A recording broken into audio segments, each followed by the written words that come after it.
Maayong adlaw mga bata, ani na substitutionin. Karon magatulo na pud kaninyo og bag-o nga pagkakatunan. Karon ang atong pagkakatunan o pagkatun-an mao ang pungwayon. Andam na ba mo makakaton? Sige, magsugod na ta. Ang pungwayon gitawag kana sa English og adverbs.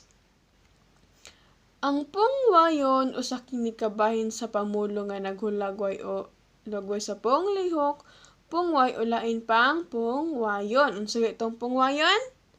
Pamulo nga naghulagway sa panglihok, pungway o lain pang pungwayon. Tama.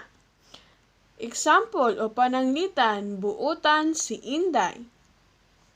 Gilinyahan ang word nga buutan kay kana man ang pamulo nga naghulagway sa one Inday. Unya unsa man ga itawag ana ang atong gilinyan? Tama. Pungwayon. Mao na ang pungwayon. Hani sa pananglitan nga si Kuya maayo muduwa og badminton. Asa man ang kuan ana? Ang pungwayon. Tama. Maayo. Mao na ang pamulo nga naghulagway nga maayo muduwa og badminton si Kuya. So karon atong paghisgutan ang mga matang sa pungwayon. Ang unang matang sa pungwayon mao ang pungwayon sa pamaagi. Kini gitubag ang pangutana kung giunsa pagbuhat ang lihok. Unsa kay nang pungwayon nga pamaagi? Gitubag ang pangutana kung giunsa pagbuhat ang mga lihok. Tama. Pananglitan. Maayo kaayo muduwa og football si Isko. Asa man ang pungwayon nga pamaagi ana? Giunsa man pagduwa ni Isko? Tama, maayo, very good. Kana ang ikaduhang pananglitan, tulin ug dagan ang mga bata. Asa man ana ang pamaagi nga pungwayon? Tama, tulin.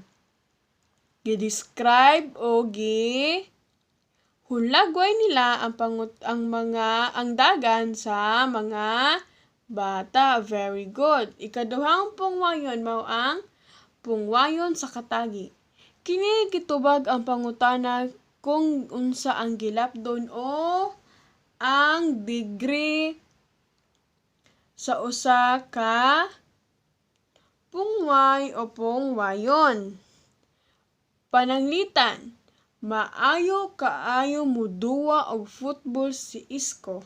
Asa man ang gilapdon ana o kana nakidescribe og unsa ka maayohon muduwa si Isko? Very good, kaayo. Next. Pungwayon sa panahon.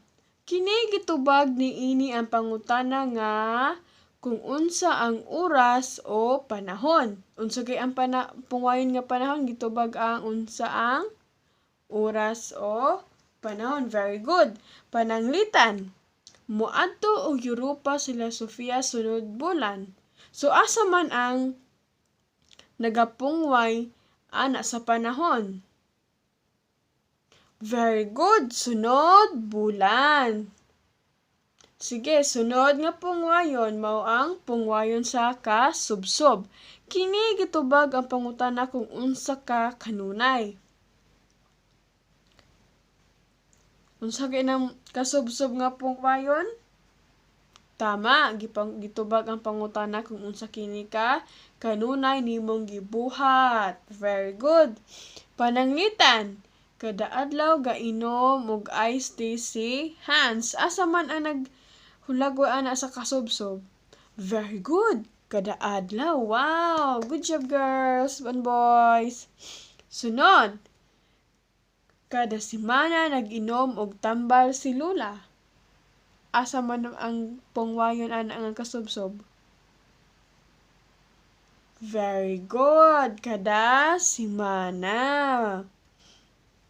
Pungwayon sa dapit. Ang pungwayon sa dapit mo ang pinakalas nga matang sa mga pungwayon. Very good. Unsa ginapungayon sa dapit?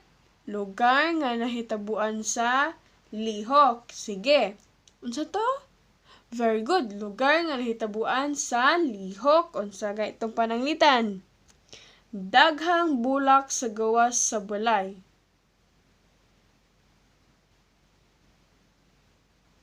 Asa man ang pungwayon sa dapit? Very good. Gawas sa balay. Sunod. Niadto og Cebu si Papa. Asa man ang pungwayon sa dapit ana? Very good. Cebu. Asa niadto si Papa? Cebu. Sakto. Karon kinakabalo naman kita sa mga pungwayon ug unsa ang pungwayon. Sunod lahi na pud atong paghatun-an. Og maingon si teacher og salamat sa pagpamina og see you sa sunod nato nga klase. Salamat!